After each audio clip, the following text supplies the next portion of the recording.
ಮಾಜಿ ಸಚಿವ ವಿ ಸೋಮಣ್ಣ ಅವರ ನಡೆ ಇನ್ನೂ ಕೂಡ ನಿಗೂಢವಾಗಿದೆ. ಪದೇ ಪದೇ ಬಹಿರಂಗ ಹೇಳಿಕೆಗಳನ್ನ ಕೊಡ್ತಾ ಇರೋದು ವಿ ಸೋಮಣ್ಣ. ಜೊತೆಗೆ ಯಡಿಯೂರಪ್ಪನವರು ಬಿವೈ ವಿಜಯೇಂದ್ರ ಅವರ ವಿರುದ್ಧವೇ ಪದೇ ಪದೇ ಆಕ್ರೋಶ ಹೊರಹಾಕ್ತಿದ್ರು. ಈಗ ಮತ್ತೊಂದು ಮಾತುಗಳನ್ನಾಡ್ತಿದ್ದಾರೆ ವಿ ಸೋಮಣ್ಣ. ಸೋಮಣ್ಣ ನಿಂತ ನೀರಲ್ಲ, ಹರಿಯುವ ನೀರು. ನನಗಾದ ನೋವು ಇನ್ಯಾರಿಗೂ ಆಗಿದ್ರೆ ವಾಪಸ್ ಬರ್ತಾನೆ ಇರಲಿಲ್ಲ. ಬೆಂಗಳೂರಿನಲ್ಲಿ ಮಾಜಿ ಸಚಿವ ವಿ ಸೋಮಣ್ಣ ಹೇಳಿಕೆ ಕೊಟ್ಟಿದ್ದಾರೆ.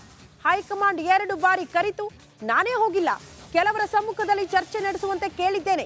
6 ಅಥವಾ 7ನೇ ತಾರೀಕಿನ ನಂತರ ಕರೆದ್ರೆ ಹೋಗ್ತೀನಿ ಅಂತ ವಿ ಸೋಮಣ್ಣ ರಿಯಾಕ್ಷನ್ ಕೊಟ್ಟಿದ್ದಾರೆ.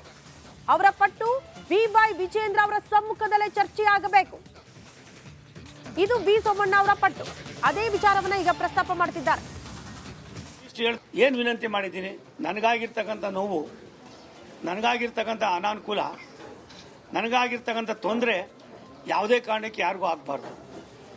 ಪಕ್ಷವನ್ನು ನಂಬಿಕೊಂಡು ಪಕ್ಷದಲ್ಲಿ ವರಿಷ್ಠರು ಹೇಳ್ತಕ್ಕಂಥ ಕೆಲಸಗಳನ್ನು ಮಾಡ್ತಕ್ಕಂಥ ಯಾರಿಗೂ ಆಗಬಾರ್ದು ಅನ್ನೋ ದೃಷ್ಟಿಯಿಂದಲೇ ಪಕ್ಷದ ಅನೇಕ ನೇತಾರರು ನನ್ನ ಜೊತೆಲಿ ಮಾತಾಡಿದ ಮೇಲೆ ಅದೊಂದು ತಿಳಿ ವಾತಾವರಣ ಸೃಷ್ಟಿ ಮಾಡಿ ಯಾರು ಇದಕ್ಕೆ ಕಾರಣರಿದ್ದಾರೋ ಅವ್ರನ್ನೂ ಕೂಡ ಕರೆದು ಕೂರಿಸಿ ಮಾತನಾಡಿ ನಿಮ್ಮ ಮುಖ್ಯನೇ ಆಗಲಿ. ಅನೇಕ ಅನುಭವಗಳು ನನಗೆ ಸಾಕಷ್ಟಾಗಿವೆ. ಯಾರು ಮಾತನಾಡಿ ಮತ್ತೆ ಯಾವ್ಯಾವ ರೀತಿ ಜಾಡ್ಸ್ ಒದಿತಾರೆ ಅನ್ನೋದು ನನಗೂ ಗೊತ್ತಿದೆ. ಆದ್ದರಿಂದ ನನಗೆ ಒಂದೇ ಒಂದು ಬೇಡಿಕೆ, ನನ್ನ ನೋವು, ನನಗಾದಂಥ ಅನಾನುಕೂಲ, ನಾನು ಈಸಿಯಾಗಿ ಗೆಲ್ತಕ್ಕಂಥ ಬಿಟ್ಟಿದ್ದು ಒಂದಕ್ಕಿಂತ ಹೆಚ್ಚಾಗಿ ನನಗೆ ಪಕ್ಷನೇ ಅಂತಿಮ, ಪಕ್ಷದ ವರಿಷ್ಠ ಕೊಡ್ತಕ್ಕಂಥ ತೀರ್ಮಾನವೇ ಕೊನೆಯಾಗಿದ್ದರಿಂದ ಅದನ್ನು ಮಾಡಿದ್ದೇನೆ. ಅದರಿಂದ ನನಗೆ ಡೈರೆಕ್ಟಾಗಿ ತೊಂದರೆ ಆಗಿರೋದ್ರಿಂದ ಆ ತೊಂದರೆಯನ್ನು ನಿವಾರಿಸೋದಕ್ಕೆ ವಿನಂತಿ ಮಾಡಿದ್ದೇನೆ. ಅದನ್ನು ಮಾಡ್ತಕ್ಕಂಥ ಎಲ್ಲ ಕೆಲಸಗಳು ಕೂಡ ವರಿಷ್ಠರು ಮಾಡ್ತಾ ಇದ್ದಾರೆ. ನಾನು 7, 8ನೇ ತಾರೀಕು ಆದಮೇಲೆ 7 ತಪ್ಪು 8ನೇ ತಾರೀಕಿಗೆ ಹೋಗ್ತೀನಿ ಡೆಲ್ಲಿಗೆ.